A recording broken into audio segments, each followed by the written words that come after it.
Hi, this is Dr. Keisha Dupree. I am a Black Studies professor in a business called the Sojourners Academy.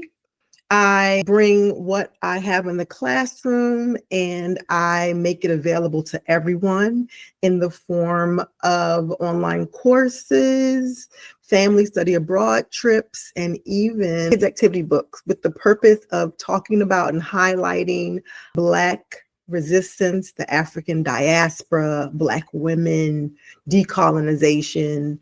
It is my mission, and it has never been more important than it is right now.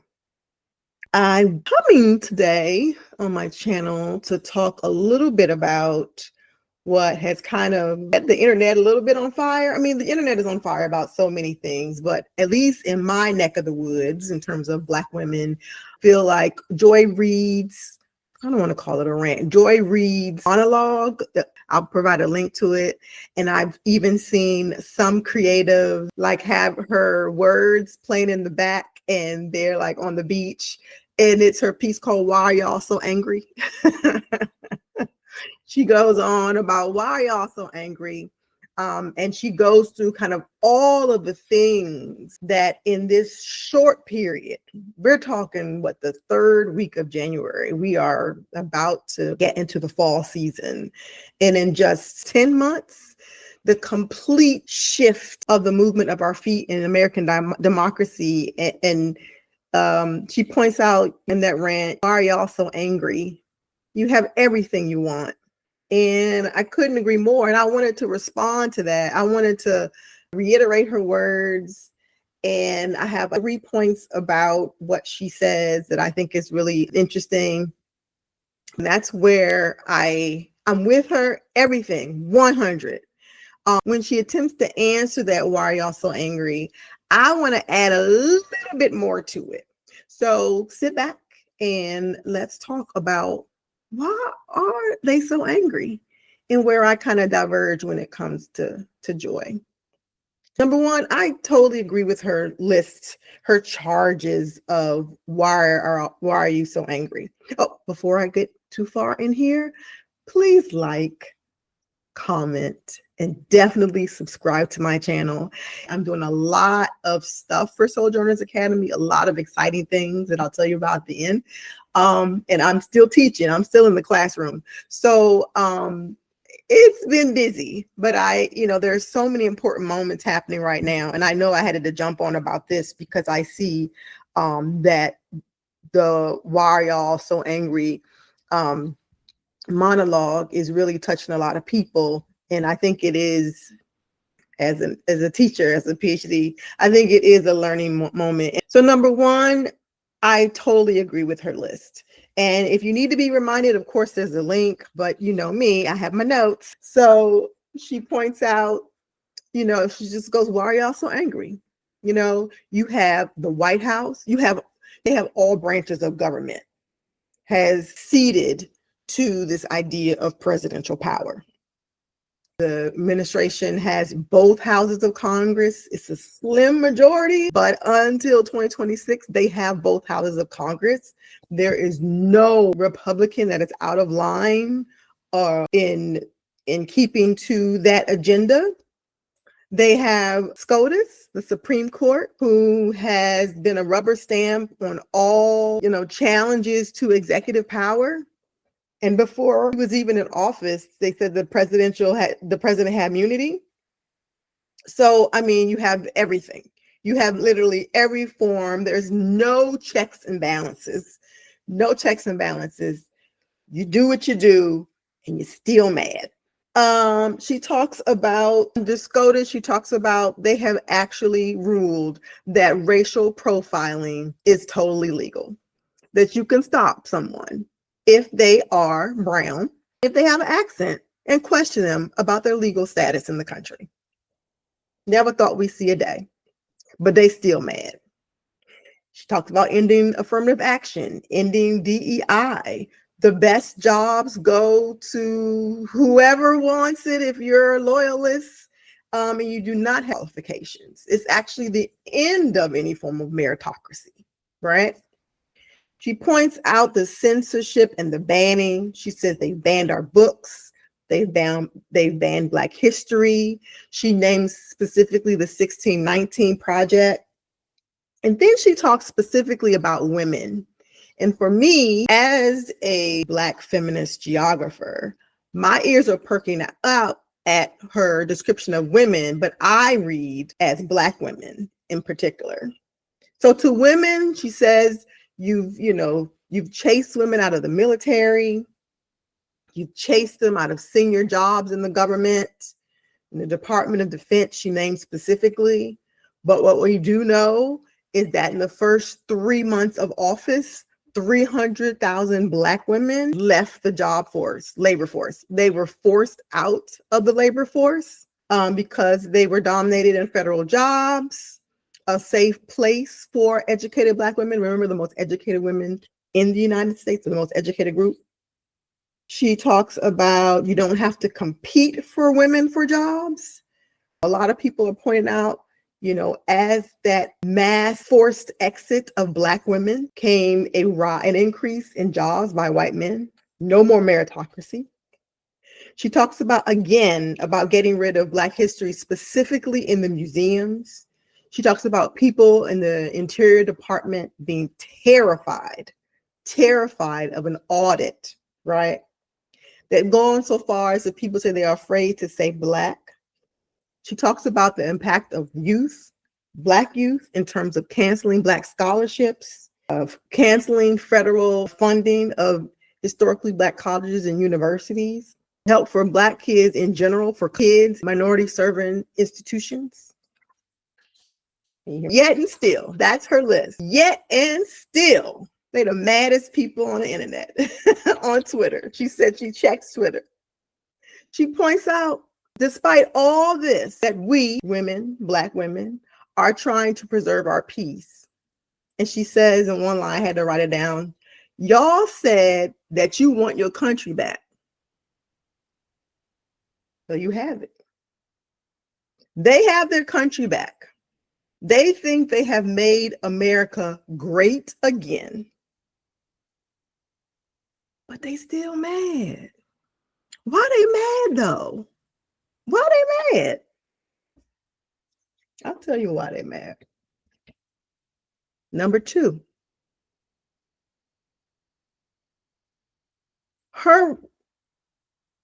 Joy's monologue reminds me of a article that came out during the first administration of this president. You notice I don't say his name.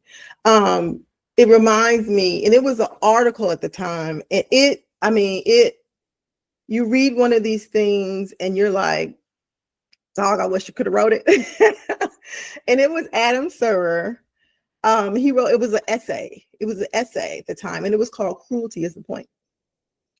It later became a book. I have not read the book, but the essay in and of itself was enough for me. And he also ran through the things, not quite in the way that Joy lays them out. I mean, we probably couldn't even imagine. He could not even imagine the level of symbolic violence and state violence that will be enacted. This is just during the first administration. And the title of it was Cruelty is the Point. And he was explaining how people are trying, this was the first administration. Like, this was like Trump light. I had to say his name because this is like Trump light. Like, we're in full Trump 2.0. But even then, he says people were trying, and I was trying at the time. This was like during the Muslim bans and the family separation, and you were horrified at seeing the images on the screen.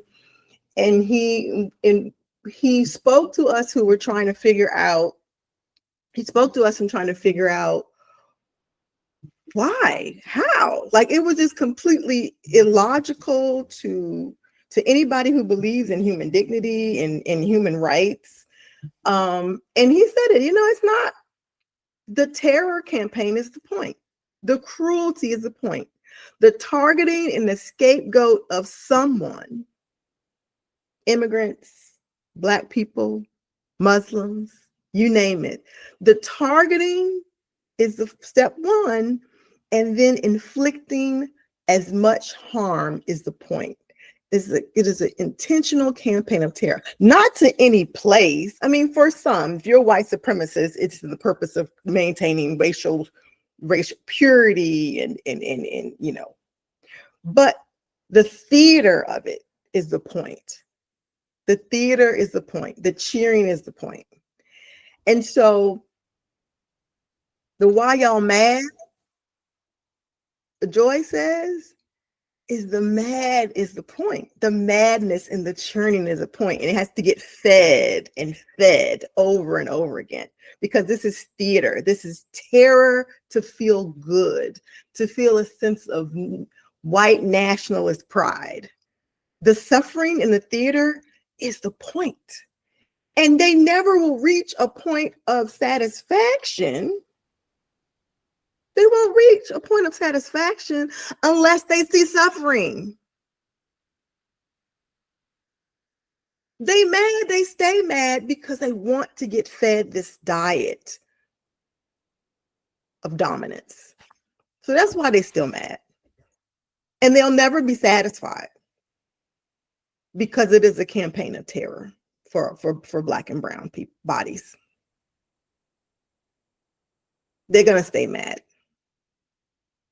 However, getting to number 3, which is where Joy and I slightly depart. And I only say that because she ends with, they're mad because, she says they're mad because they can't sit at our table.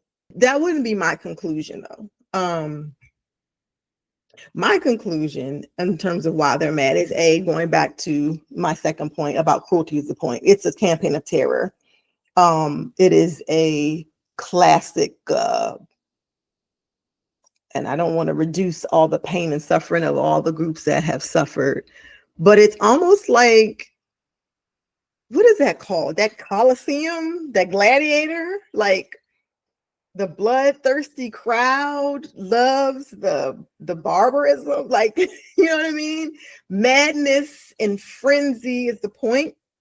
So there is no, again, it's almost kind of a rational argument. Why are you mad if you have everything? But the madness and the cruelty and the witness of suffering and the campaign of terror is the point. It feeds each other, and you need more and more theater of terror. So, but if we say there's more than that, I don't necessarily think it's all about them not sitting at our table. But what probably keeps the madness burning, aside from the just joy of the cruelty, is that we still bring Black joy. Like, we still bring Black joy. It's almost amazing to me, really. Like, I'll have, I'm going to admit this, I doom scroll. I get up, I have all the, I follow a bunch of people on social media. And I follow a bunch of people, and part of my morning is to, get the kids up, get them started, yell at them a little bit.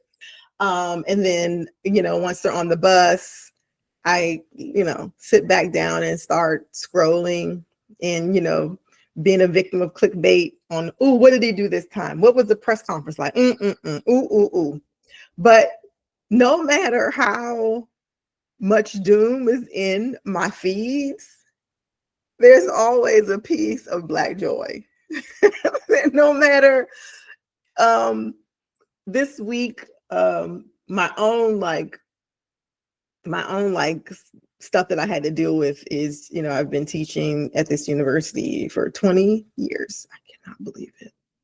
I was teaching before then, and I've taught in different formats after then, but I've been committed to the Black Studies department at my university. And on the day something ridiculous happens,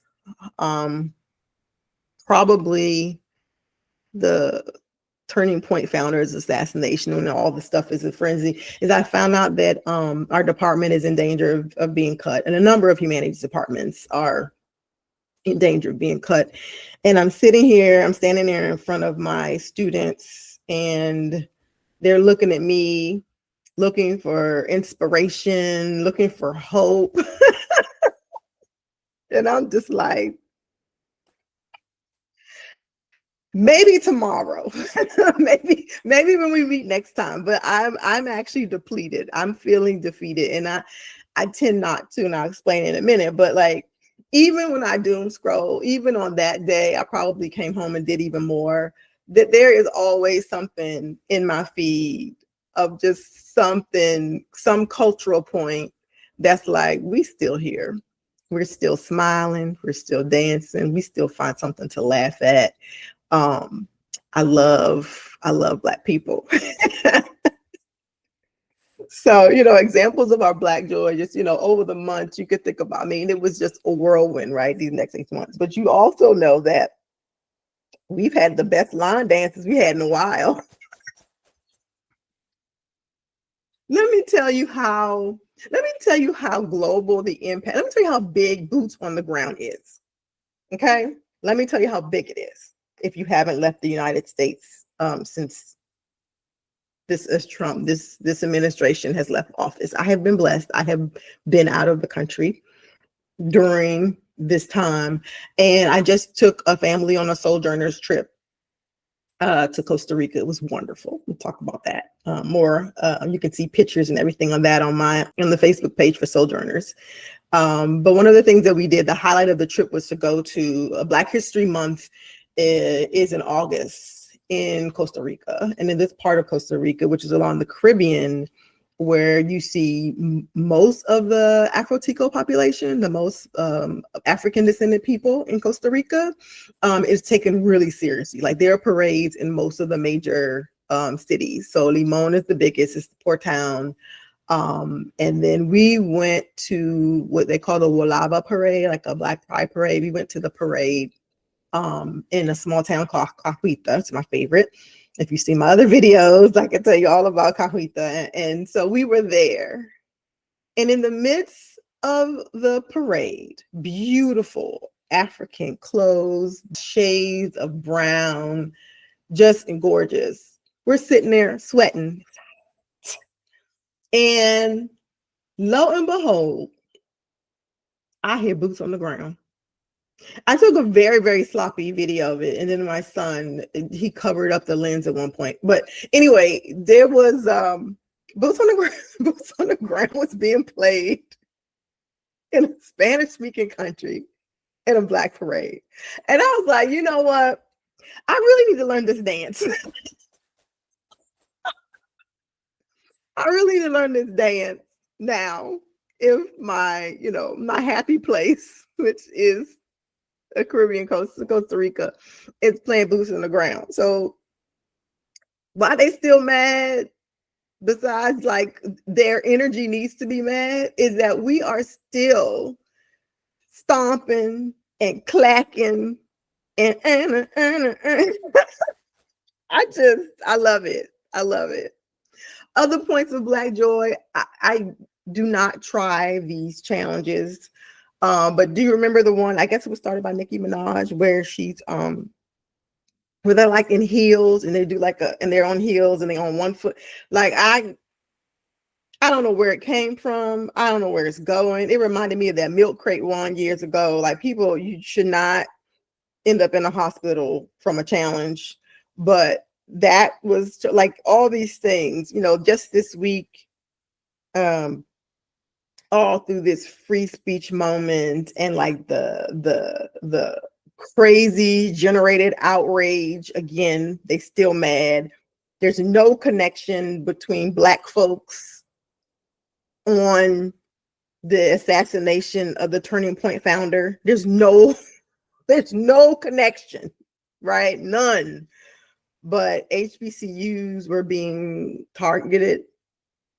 That makes no sense. But at the same time, there's this frenzy around, free speech and everything. Cardi B comes on, produces the album, and hits a Guinness World Record. like black joy, brown joy. Like even in the midst of all this stuff, there are these points in our doom scrolling where we're like, I love my people. I love my people. Anyway, so I got caught up in the whole Love Island craze, the Nicolangia. And I was just like, all this stuff going on. And Black culture still delivers points of pride and rhythm and dance. Like I love us. So I think that's why they're mad, because they need to be mad. Like there's no point to anything. I think the people in power use the cruelty to keep in the scapegoating to stay in power. Like I don't think they believe in it. It's all, we now, it's all a money scheme. It's a great giant Ponzi scheme. They stay in power, they spend money, they get a lot more money, and they keep people distracted that they should be in power by the cruelty. But aside from that, for me, I don't know that they're mad beyond any other reason, but that being mad is a part of the gaining in control of power and for everyone else to support them. But if there is any other reason, Joy says because they won't get a seat at the table. And I guess I'm kind of saying that it's the demonstration of Black joy, that in these awful times, the assault on speech, on women's bodies, on virtually every aspect, they're touching healthcare, they're touching housing, they're touching school. There's not a segment of society where we have made gains in terms of civil rights and human rights that they have not attempted to dismantle it, and dismantle it with glee and on camera. That we maintain this Black joy must be something that infuriates them as well. And we do. So this sense of the world on fire, and that old meme with the house on fire and the little girl is like, this is a moment where we feel like this, the world is on fire, and I can just, see somebody clacking, roll it, roll it, roll it.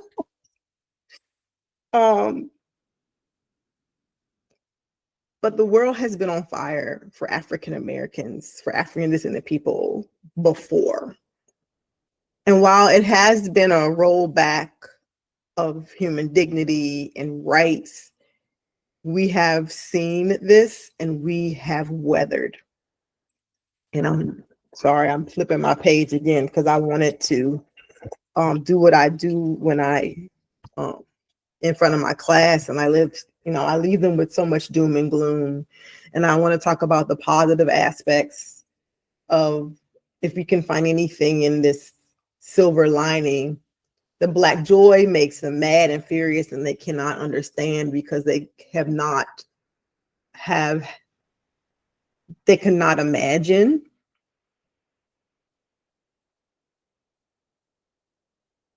They cannot imagine the depths upon which we have been subjected in this country. And we have been subjected to the worst, but still manage to keep our peace. And even more than that, to call for joy. So there's this point in the I haven't seen all of the series, Book of Negroes, but there's this scene which has to be the moment of the most despair. And yes, we are despairing, but with those who are cruelty to the point, I feel like we are in for more despair.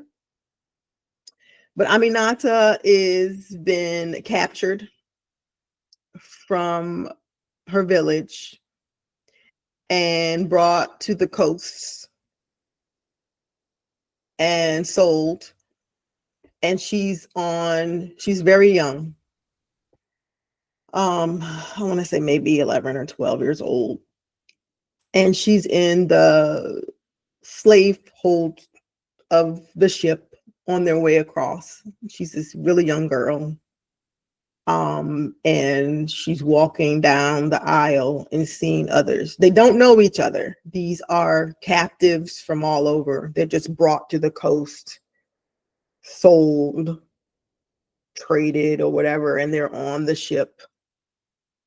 Ultimate despair, right? It's unimaginable, really, being a child, taken, stolen, and on this ship bound for who knows what.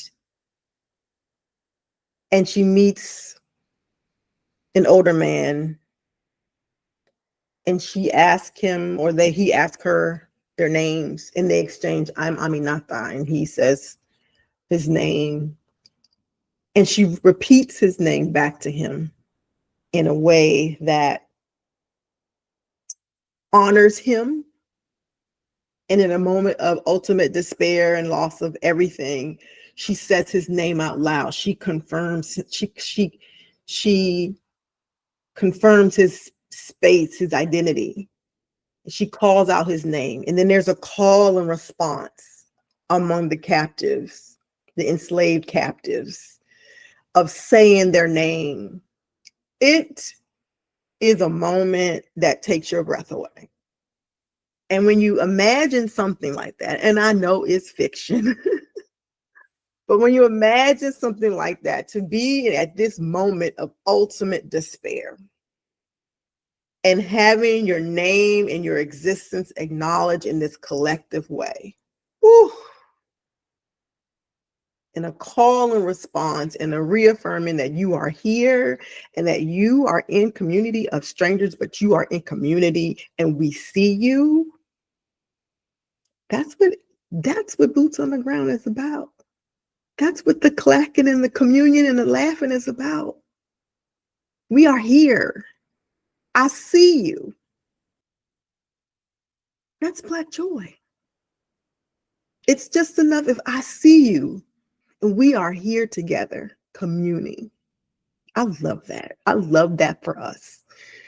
I love it for that moment, that fictionalized moment that they were able to escape that ship and absorb that moment of unity and identity and claiming through call and response. And I love it for us to see that we are still barbecuing and talking ish and playing dominoes and traveling.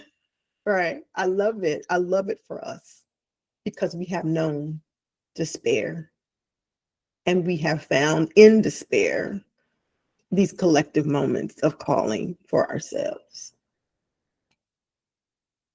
You got to remember that hip hop itself was born out of, suffering.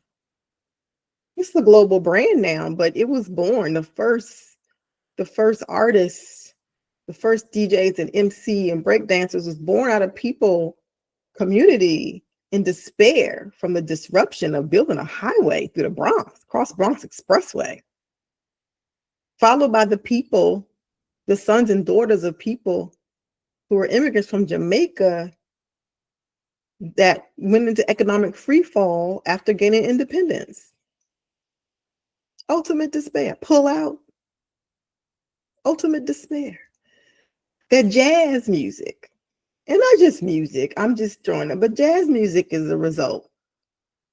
It's Mississippi, the Delta, ultimate suffering.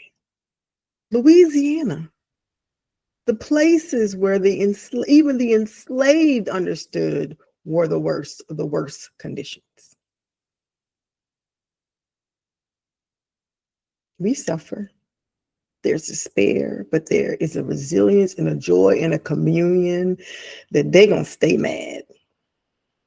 They're going to stay mad because they can't understand. They can't understand. And they fear. So speaking of Jamaica, speaking of Jamaica, perhaps one of the most inspirational things I've come across in my travel, research, and decolonizing education, in my Black feminist geography framework, is this idea of marronage. I think I've talked about it before, but there are maroon communities wherever there are enslaved, there are maroon communities. These are communities of fugitive slaves who move, who leave, who flee, who escape, and who thrive. Communities who escape, individuals who escape, and are successful in evading recapture because they go to places that are impenetrable. The patrollers can't get to them. The human traffickers can't get to them. They're in the swamps in the United States, the Great Dismal Swamps. They're in the mountains, right? They're in the deep woods. And that's how they're able to survive. In these maroon communities that can be found in Brazil, and they can quilombos, and they can be found they were in the United States, and in Jamaica. The maroon communities were not only successful in being in impenetrable positions, but new guerrilla tactics to keep the British at bay. Queen Nanny was the leader of the one Jamaican Maroon community that kept the British out. And I'll talk about Queen Nanny in a whole episode. That she learned guerrilla tactics from when she was stolen, and that her name is actually Nana Kwa, and that she was from the area that is today known as Ghana. And they were so successful in evading the largest army in the world. They were so successful. After 100 years, they were so successful that they got a treaty. The British said they were going to leave them alone. So there are concessions.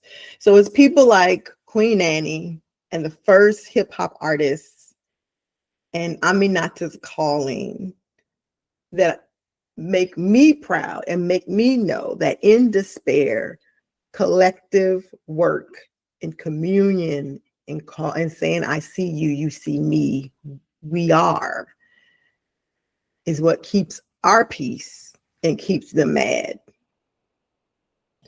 So again, I'm doing a deep dive. Why you hear so much Jamaican is because I am doing a deep dive in Jamaica, being in preparation for Sojourner Academy's latest trip. So we went to Costa Rica, the Caribbean coast, looking at the African diaspora there. It was wonderful this summer. And our next trip is the first week of 2026. We will be in Jamaica from January 1st, which is a travel day, on January 2nd through the 6th. The 6th is the Jamaican Maroon Festival. This is the community that were seated in terms of British control. They gave up. There was a treaty. We're going to the festival to honor that treaty on January 6th with a travel day of January 7th. So all of the things that I talk about just now is we are going to be celebrating the success of the Maroons against an empire. And we're going to be looking at other kind of resilience and liberation movements in Jamaica. This is not your, we're going to lay at the resort trip. And ain't nothing wrong with that. I've done that. I have gone to Jamaica. I was stressed out. And I went and I didn't go anywhere. I've done that. And I hope you have too. This is not that trip. We will have beach days. I promise. But a sojourner's trip is about celebrating culture. So we are going to celebrate the cultural products of Jamaica, both well-known reggae roots and less well-known. The Jamaican Maroons, we're going to be eating, we're going to be cooking, we're going to start in Kingston, which is the capital and the hub of reggae and cultural and musical cultural influence. We're going to be there. We're going to make it to the Blue Mountains. We're going to talk to farmers. There are going to be a number of storytelling initiatives, just like it was in Costa Rica. And we're going to finish it off by going to the Jamaican Maroon Festival on January 6th. If this sounds interesting to you, then come on, let's go. You can click in the info box, in the little dialogue box, to get information on our accommodations. The price includes full accommodations the whole time you're there, ground transportation from the point of airport pickup to anywhere we go. We're going to start in Kingston, but we're going to end up finishing the trip in Montego Bay so that we can do the traveling. All that's covered. 2 meals per day. You get access to an online course. I told you I'm deep diving into Jamaican culture. So grown-ups will have a chance to will be enrolled in an online course. And the kids, the school-age kids, will have a kids activity book. My kids activity book is for Costa Rica is now available. I'll put a click for that link as well. You'll get a link for that too in the description. After Jamaica, talk about joy, talk about jazz. Spring break, Sojourners are going to New Orleans. I want to show you the New Orleans that celebrates African culture, African roots, musical traditions. We're going to talk about the resilience. And again, just like all Sojourners Academy, you will have your accommodations will be covered. Transport will be covered, meals, you're going to be eating, talking to artists, talking to community folks. You have access to an online course, and there's a kids activity book. So this is what you get with the Sojourners Academy. What I do in the classroom, what my students come and hear me over a course of a semester, you get to spend a week on the ground in these places. But you'll also get a chance to sit in the comfort of your own room if you can't go and be a part of a discourse about Black freedom, Black diaspora, Black spaces, Black women. So I invite you, let them stay mad. Let them stay mad. Click on the link for information on the Jamaica trip. I'll also create a sign-up list for the New Orleans trip so you could be the first to hear the details of that trip. And I'll see you. Stay happy. Keep your peace. I see you. Bye.